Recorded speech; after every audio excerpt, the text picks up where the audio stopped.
সমিতি ইসলাম বাংলাদেশ সংগ্রামী সাথী বন্ধুগণ, সমিতি সাহেবের বক্তব্যের পরে আমরা মিছিল নিয়ে সাথে চক্র দেবো।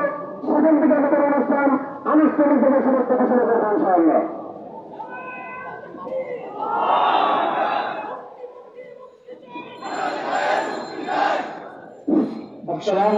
কারামুক্তি আন্দোলন পবিত্র জুম্মার নামাজ পড়ে বিক্ষোভ সমাবেশটি জাতীয় মসজিদ বাইতুল মোকাররমে চলছে। বাইতুল মোকাররমের সামনে উত্তর গেটে। সংগ্রামী তৌহিদ জনতা, উপস্থিত নেতৃবৃন্দ, আপনারা জানেন বিগত ব্রিটিশ সরকার নিজের ক্ষমতাকে স্থায়ী করার লক্ষ্যে বিদেশি প্রভুদেরকে খুশি করার লক্ষ্যে এদেশে জঙ্গি নাটক সাজিয়েছিল। আর এই জঙ্গি নাটকের বলি কাটা হয়েছে দেশের ওলামায়ে কেরাম, ধর্মভীরু মুসলমান, মাদ্রাসা বাসী ছাত্ররা, যারা কোন রাজনৈতিক পরিচয় নাই, ধার্মিক, নামাজি, দিনদার, তাদেরকে গত থেকে বের নিয়ে 1 মাস, 2 মাস, 3 মাস, 15 দিন, 20 দিন ঘুম রেখে পরবর্তী কোন একটা স্থান থেকে তাকে গ্রেফতার করা হয়েছে বলে তাকে রিমান্ডে নেওয়া হতো। তার প্রমাণ শুধু আমি নই, সাক্ষী আমি নই, জাতীয় সংঘের রিপোর্ট এসেছে। অতএব এইসব জঙ্গি নাটক নিয়ে আটকা পড়া, আটকে রাখা সমস্ত মুসলিম বন্দীদেরকে অনতি বিলম্বে মুক্তি দিতে হবে। সংগ্রামী জনতা, আপনারা জানেন এদেশে বৈষম্যহীন কারামুক্তি আন্দোলন এটা কোন রাজনৈতিক প্ল্যাটফর্ম নয়, এটা হচ্ছে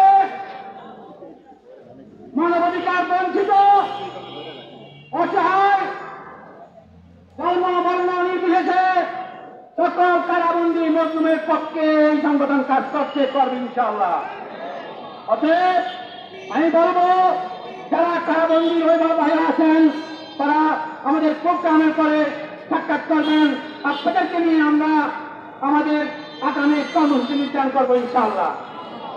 সংগ্রামী জনতা, আমরা সরকারকে বলতে চাই, বৈষম্যহীন আন্দোলনের মাধ্যমে বৈষম্যের বিরুদ্ধে এদেশে আন্দোলন হয়ে ব্রিটিশ সরকারের পতন হয়েছে, কিন্তু আমরা কোর্টে দেখতে পাচ্ছি গরিবদের জন্য বিচার নাই, যাদের রাজনৈতিক পরিচয় নেই তাদের বিচার নাই, তাদের জন্য আইন নাই।